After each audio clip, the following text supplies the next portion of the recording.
Okay, so here we are. We're going to do a Ohlins fork seal replacement, and we're going to replace them with the GSXR-1000 seal 04. Seems to be a good retrofit everyone's doing online. Double lipped. We have the fork off the bike, ready to go. I pre-loosened the cap with this tool here. It's a pin spanner. Of all places, got this off of Staples online.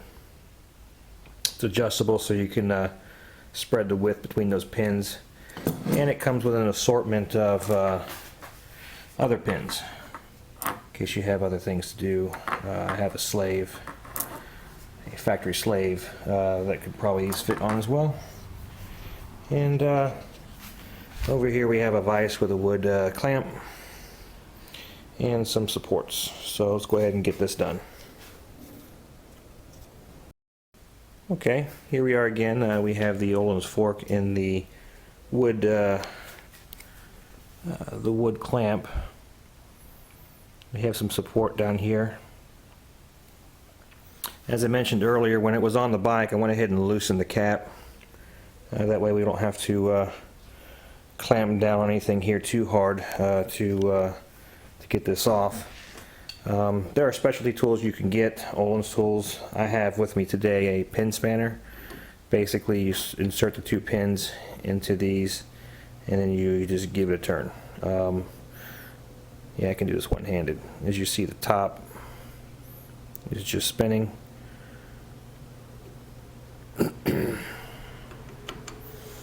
It'll be best basically to keep these pins in the same holes and just take it all the way around, 360 at a time.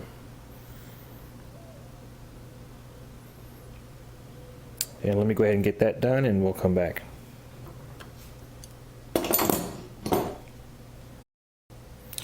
Here we are with the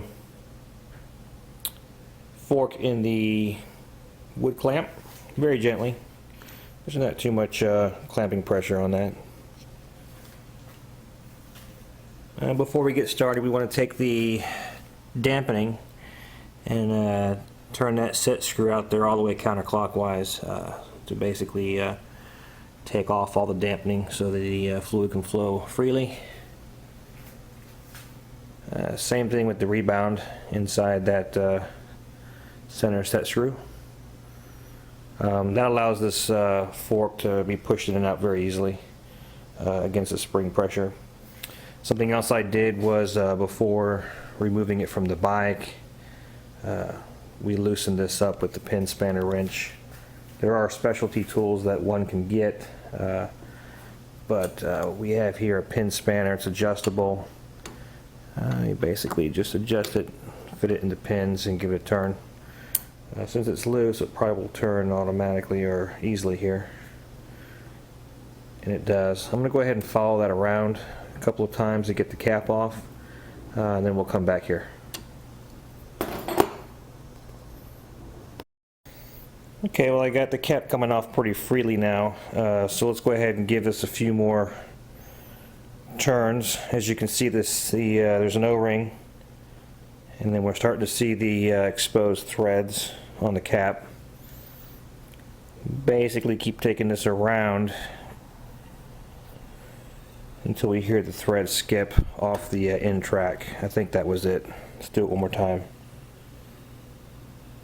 Yep. So that basically means that it's unthreaded from the fork tube. At this point, I'm going to loosen the clamp, slide the gold fork tube here down, all the way down, so it's basically sitting against the stop down here. That will basically expose the cap here fully. One thing I forgot to mention previously was that we also took off the preload counterclockwise. This is needed because if you do not, it's not going to position the lock nut in the right place. You'll see that here in just a sec. Alright, so as you can see, I slid the outer tube down on the fork shaft there, and it's pretty much exposed the cap fully. The gray thing you're looking at here is a steel preload spring spacer. I've seen some shocks with the spring on top and the spacer on the bottom, or vice versa. This particular one, we have the spring on the bottom and we're looking at the spacer, which is actually not too bad. That's nice. This is the first time I pulled this shock, or excuse me, this fork apart. This came off a brand new 09. As far as I know, it's never had Ohlins servicing. So I thought this little thing here was pretty interesting. It's coming out blurry on the video, but what it looks like is some lint or hair.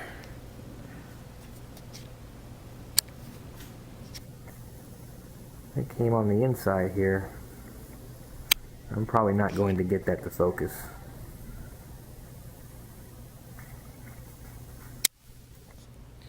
But you can definitely see the wicking. And there's some more contaminants right there. How that got in there? At the factory? It's definitely like a hair fiber or something.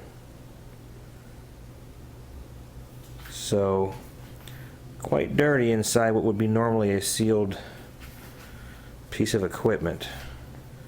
Anyway, what we're going to do now is expose that lock nut. Since we got all the preload off, theory is we can grab, now I know you're saying lint, but yes, this is a towel, first time, so that lint definitely is not mine. Basically going to pull this down. I can't do it with one hand, but the cap goes up, this goes down, and we're going to separate the two, and I'll come back and show it to you. Just takes a little bit of effort to get through that spring, and then we'll come back and let's take a look at it. Alright, that's better. Now you can see what I'm talking about. Sorry I couldn't show you that, but all I did really is take that spacer, and this is why it's nice to have the spacer on top, is it's so gosh darn hollow that when it's not sitting on this lip here causes it to center onto the cap. I push it down, I can get it off center and actually just slip it underneath that nut, and the spring tension now is kind of holding it against the bottom of that nut. That nut and that blue nut right there are essentially locked together with torque. That blue nut is the same as that one here, so what we're going to do is put a wrench up here, put a wrench on this gray nut, and go counterclockwise with them, and we'll unlock them.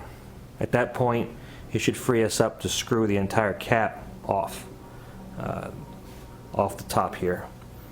And once again, I can't operate the camera and do it at the same time, so let me come back. Okay, at this point, all I've done is stage up the tools. Got a 17mm right there on the gray nut. I don't have the spacer propped up against the nut anymore because it's actually looks like it's propped up against the wrench. That's fine. So the wrench is being sandwiched between the base of the cap and the spacer here. It's just a little bit of spring tension kind of squishing that together. That's okay, no problem.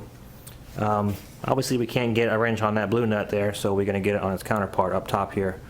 The blue bag is to keep the tool from scarring the anodization on that screw. I can't mess with that pretty blue now. At this point, I'm basically going to grab the top wrench with one hand, the bottom with the other, and go in opposite directions. As we're looking at it, top wrench is going to go forward, bottom wrench is going to go towards the camera. That should break the lock, and then we'll take it from there. Alright, so it worked. I broke the lock, but as I turn the top counterclockwise, it's not necessarily unscrewing this cap from the dampening rod. The whole rod is spinning with the cap. So the cap has been bottomed out on the top of the rod. So the cap is kind of still locked on the rod, even though we got the, if you can see the gray nut in there, there's a space. We've broken the gray nut away from the blue. What's going to happen is as I continue to do this, what we're actually doing is turning the whole assembly except the gray nut, which is causing the gray nut to work its way down. As it goes down, it's going to hit the end of the threads that's on that top of that dampening rod, and it's going to bottom out. and then stop, and that'll give us enough force, and which is not much. Just go ahead and break that cap and get it initially started to rise up off that that dampening rod. We'll be right back. Okay, so obviously I got the cap off. That screwed off, came off, and then a dampening rod drifted down inside here because there's nothing really holding it up anymore. What we'll do now is just go ahead and pull the spacer out.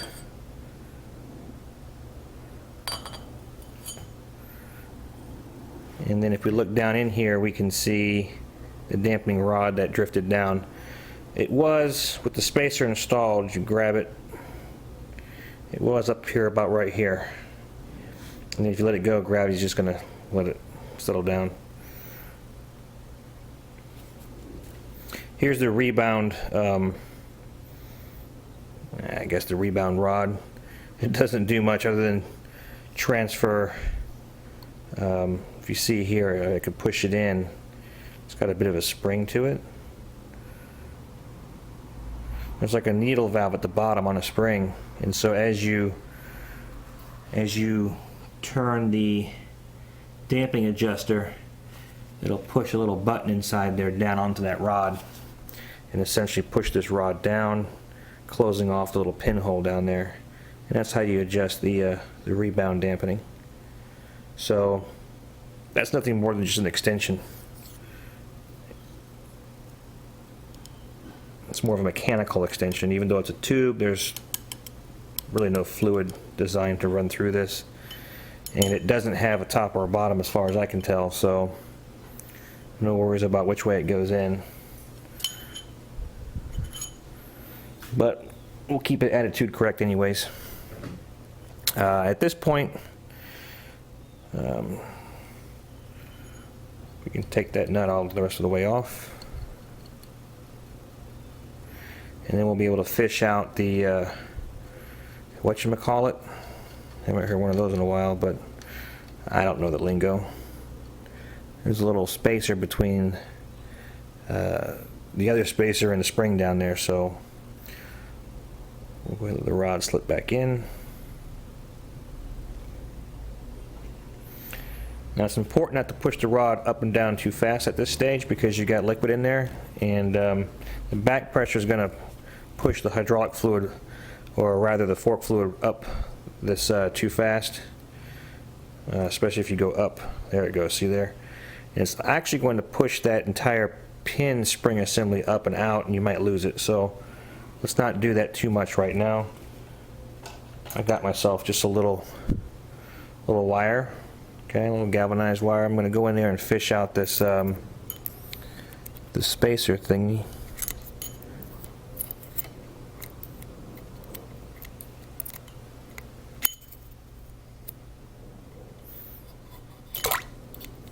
Of course, it's easier said than done. I'll have to put the camera down to get that out. We'll be back.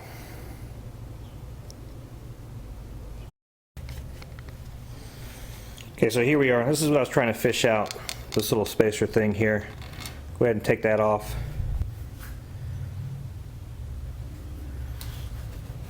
Alright, dampening rod fell back down, no big deal.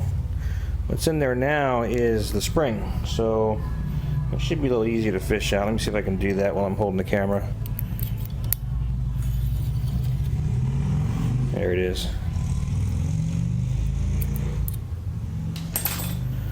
This is going to be very wet with oil.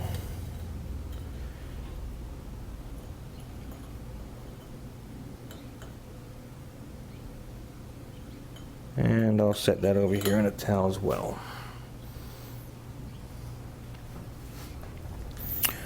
Alright, at this point we have it pretty much broken down initially, at least as far as we need to get the stanchion separated from the fork tube here, and we'll need to do that to get to those seals. So I will take this fork off the vise, bring it over to an oil dispenser, and turn it upside down.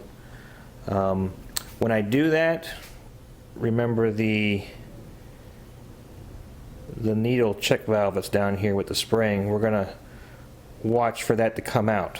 Don't want that going down your oil trap, so we're definitely gonna watch for that to come out. Set that aside and I'll show you what that is as well.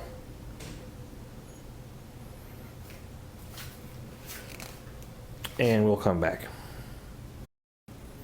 All right, here we are. I got the fork off upside down here, draining on a oil catcher. Be careful when you handle it in this state because it'll want to come apart very easily. You could just drop, you can grab one end and the other end goes flying off to the floor, so just be careful on that. I did catch the valve spring assembly out of the, not really a valve, yeah, I guess kind of a needle valve, spring assembly out of the dampening rod. It's over here. Just basically watch the oil, catch it by hand, give you an idea what it looks like. It's this little doohickey right here. This was facing this way down at the bottom of that rod. And so the dampening rod adjuster rod that I pulled out, that's this rod over here, sets on top of here and pushes this down into the dampening mechanism. And that needle will basically close off the orifice down there and allow either more or less fluid to flow through, and that's how the rebound dampening is being throttled. So, important piece, clean it up. We'll be putting this back in. Set it over here.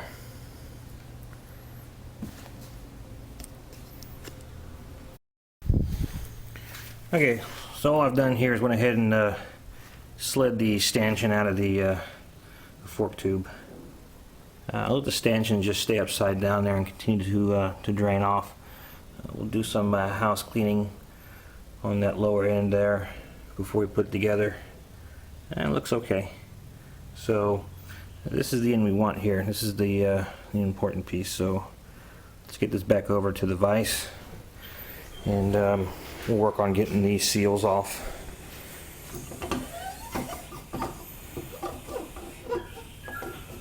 Once again, we're just going to set that in there and get those seals put off. Okay, here we are with the fork tube and the wood clamp. The dust seal is pretty easy to get off. Doesn't take a whole lot. All you need to do is just get a little flathead piece in there and gently start prying it around. It'll start to give. The important thing is you don't want to put too much pressure on this. Obviously you're going to mar it up, scar it up. We don't want to do that. So we'll put the camera down, we'll get that done, and then we'll see what the next step is. Okay, as you can see, I just gently worked around those edges until we got it to let go. And dust seal comes off very nicely. If we look down in there, we can see now the original Ohlins seal along with a retaining ring. On that retaining ring, just going to get a screwdriver and basically pry that little edge up, and then we can start prying and getting that seal out. Hey, real quick again, just wanted to show you this little retaining ring. One little trick, if it's difficult to get out, is that the seal right here may have come down and resting against it, so it makes it a little hard to get out. So if you take something and just pound the seal a little deeper into the tube, you can more easily get underneath that that ring. And what I have here is just a real simple paint can opener with a, they have a little lip on it, and it just easily and gently with almost no effort got underneath that ring, and that ring comes right out. So it's really no effort at all on this retaining ring.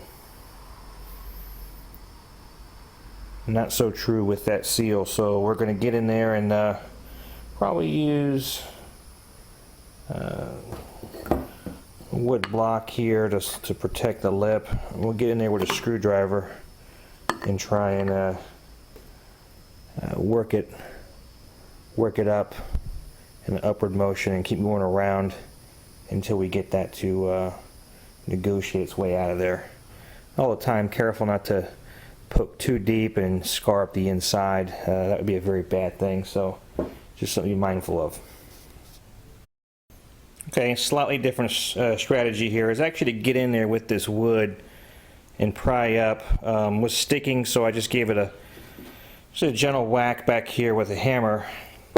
Just enough to give it a shock, and bingo, popped right out. So here we have now the OEM seal coming out.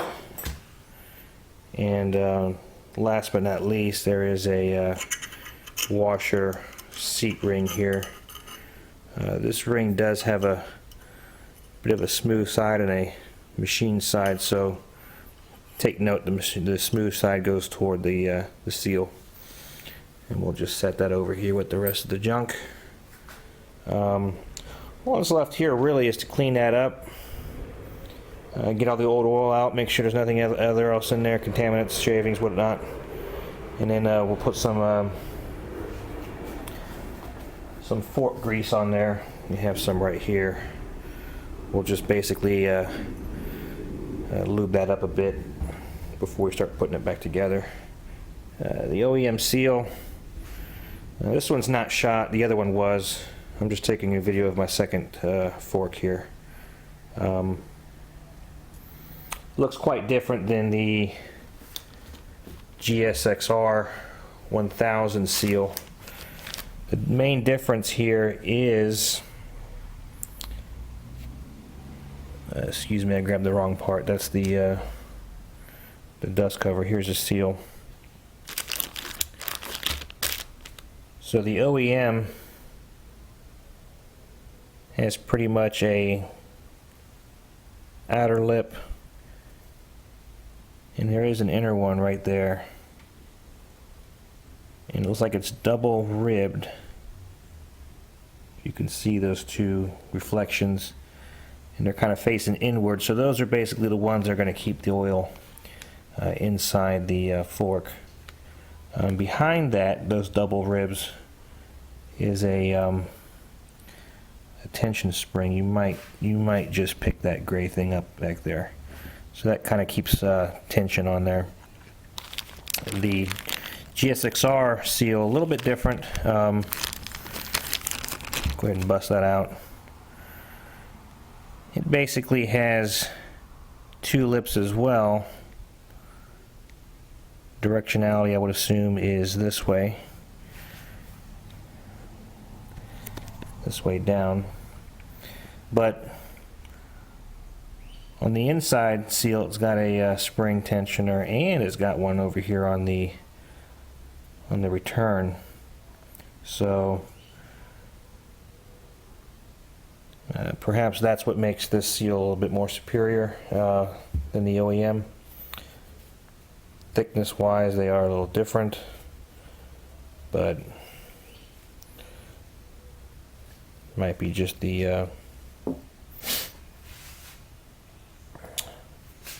nature of the beast. So we're going to go ahead and get the everything prepped up and get ready to clean the tube so we can put the new seals in, and we'll be back.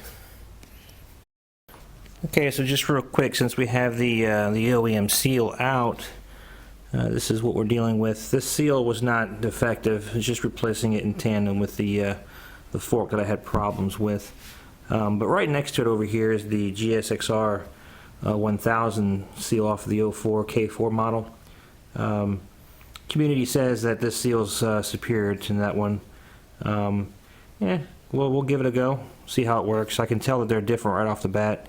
The OEM has a facing down naturally like this. It has a initial return sweeper lip, but then the lips that hold the oil in are right there, and they are double.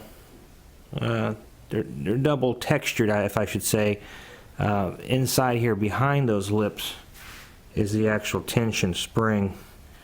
Don't know if we can get a view on that. Here we go, the gray. Only has one tension spring, about the same size as the GSXR tension spring. But the GSXR tension spring, it has one on this side and also on this side. The one that's protruding is the return lip. This lip here is for the oil, And it seems like it also has a double rib as well. So as far as sealing, I don't see much of an advantage other than that we have a spring also on the return lip. So perhaps that will allow less dirt and dust to slip up inside the seal, since we can keep a good pressure on that return. And that's the main differences that I can see between the GSXR and the OEM Ohlins seal. So we'll go ahead and get things cleaned up and see if we can start putting this back together. Okay, we're here ready to put the seals back in. We got this part here nice and clean. We're going to start by putting in the retaining ring, or the backstop ring. And remember, this had a kind of beveled side and then a machined flat side. Or either the bevel side will go toward the seal. I have here some fork grease, specially designed. We're just going to use a little bit of that to get things buttered up in here, so everything in here is nice and comfortable.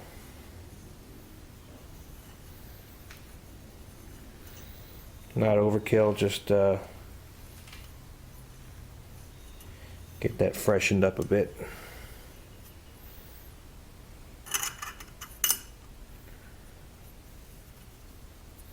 Let's go ahead and get a little bit more.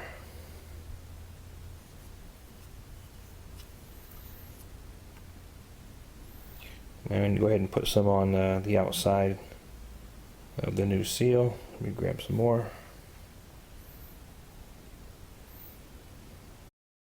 Okay, without using any special tools, what I've done is set the GSXR seal right there on the top lip. Just kind of sets in. It's not seated yet though, it has to go a little more down. I'm going to use the OEM seal, put it on top. Then I'm going to use a piece of wood and a bit of a rubber mallet to negotiate that jigsaw seal to go seat all the way down. And just kind of keep working it until I get it down. Can't hold the camera while I do that, so we'll be back once I get that seated up.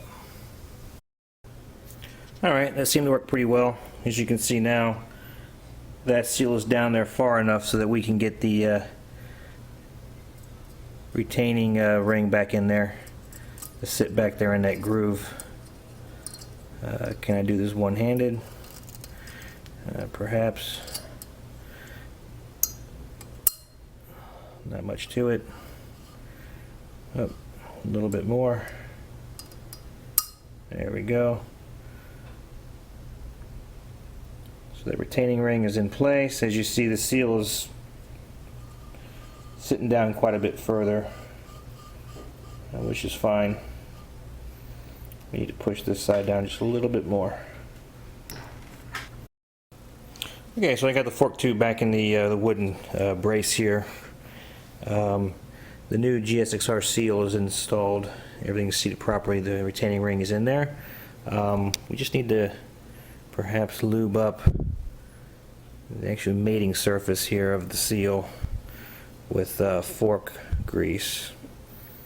This is a special fork grease, and this is going to help us put everything back together smoothly and also provide longer life on that seal.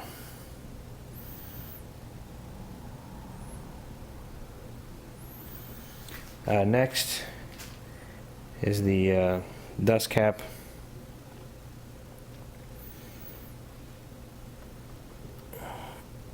It's more like a press fit here. Nothing special, no special tools.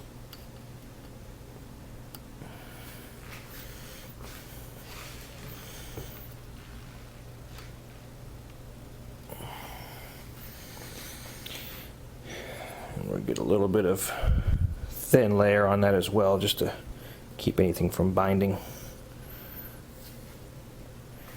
And that's it.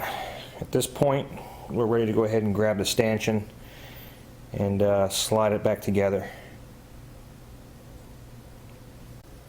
Alrighty, so here we are. We got the fork back in the, or the stanchion rather, back into the fork tube, and it is right side up, so ready to put oil back in the unit.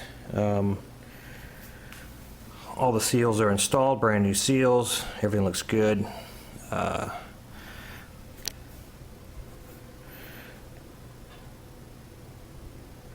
I already used half this bottle on, this is a 1 liter bottle, I already used half of it on the first fork.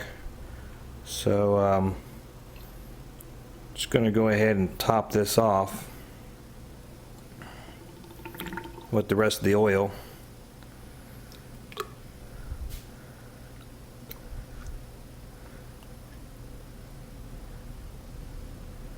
At this point, I really don't care if I put too much in.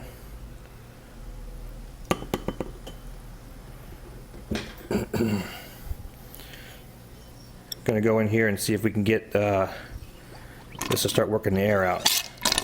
So you hear it sloshing around. Okay, it's basically airbound there, but there you go. See there, it'll go slow. That's it. It's got some fluid down there now. Airbound again. So we're going to keep working this up and down until we get it to feel the drag all the way up and all the way down without any bubbles or slurping or anything like that. And after that, we'll come back here and continue off.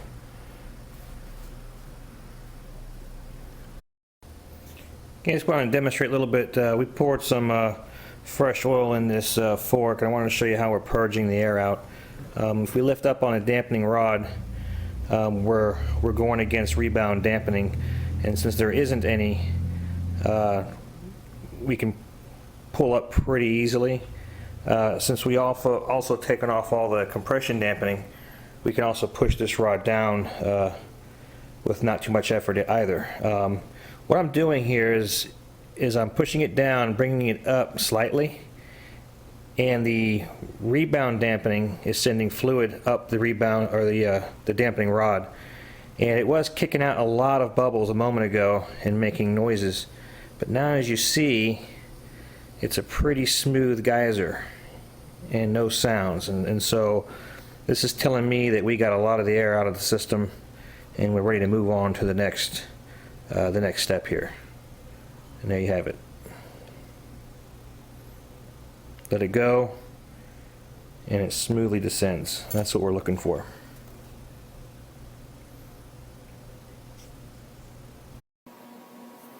Okay, so here we are. We have the tube filled up with new oil.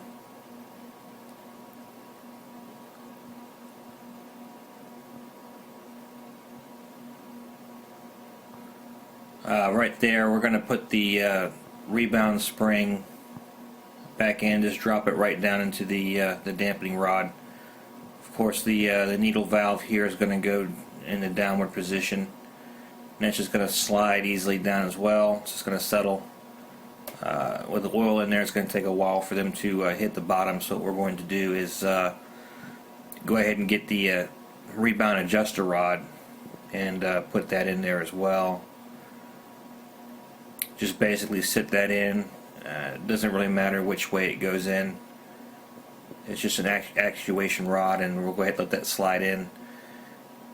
Maybe give it a little bit of a help. Make sure it's down in there. And then if you give it a slight push, you can feel the spring action. We don't want to push too hard because we don't want to damage anything, but it basically shows you how it's going to operate once that's all together. Alright, so at this point we have more than enough oil in the tube, so we need to now bring some oil out and thus get our air gap. This is a nice tool. Basically it has a graduated scale. I have it preset for 90 millimeters on the air gap from the top, from the first fork I did. And so I'm just going to slurp the fluid out until it starts to gulp air. Once it gulps air, we pretty much know that we've got the oil level down to where we need it. Just slurp it just a little bit more, and I can hear it draw air now.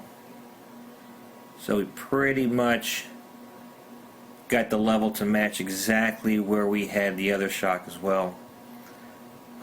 Just ensure that we have the fork bottom out.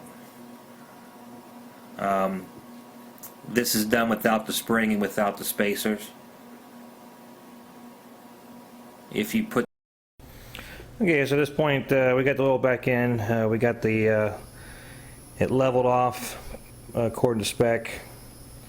At this point we can go ahead and start dropping in the rest of the components. What we have here is the spring. Go ahead and drop that in slowly.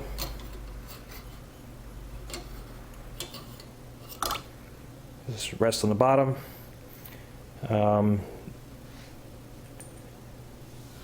Next is this guy. Let me wipe that down a little bit better.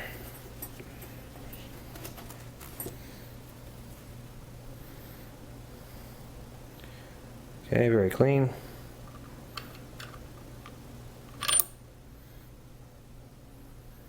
And that rests on top of the spring. We're going to go ahead and put our locking nut back on. And we can go ahead and drive this one all the way home down there, since that's where it's going to have to start in the first place.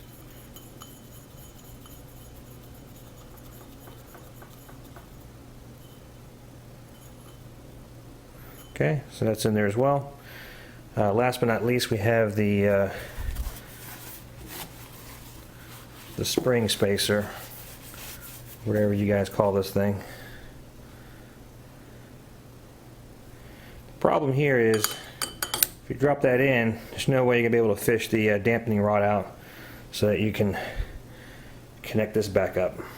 So there is a special tool that you can insert there and go fish it out, but if you're quick, you don't need a special tool. We'll just slowly bring the dampening rod up. It's about its max height. Then we'll drop the tube on, and then we'll catch it.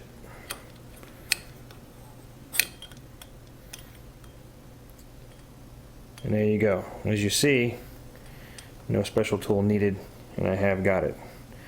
What I'm going to do now, and I can't use the camera for this, I need both hands, is I'm going to push this once again and trap it underneath that that lock nut. That way I don't have to keep holding it. And then I'll work on my getting my end cap cleaned up and ready to be put back on. Okay, so as you can see, I creatively slipped that spacer underneath the lock nut once again. Have the top cap in my hand. We're going to go ahead and just screw this on, basically until it bottoms out. It looks like that's it right there. So as you see, there's a bit of a gap between the lock nut and the end cap. All we need to do here is just close that gap off, and that will lock the two together. And so we're kind of a reverse process of what you saw me do in the beginning to take this thing off. And we'll be right back.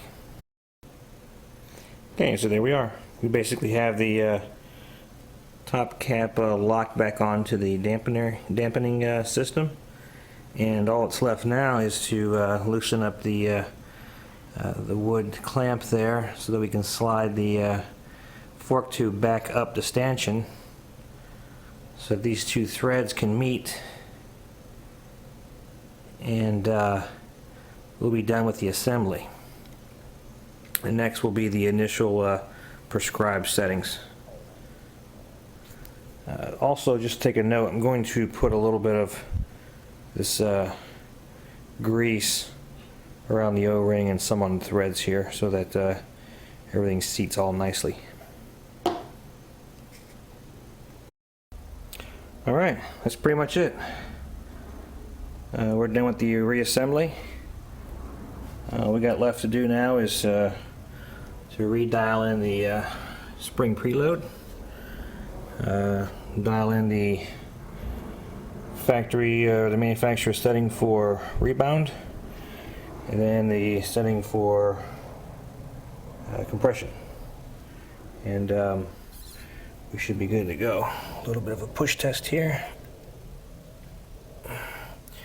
You see a slight ring, but that's because of my grease. So as soon as we get a lot of that wiped off, we should be good to go.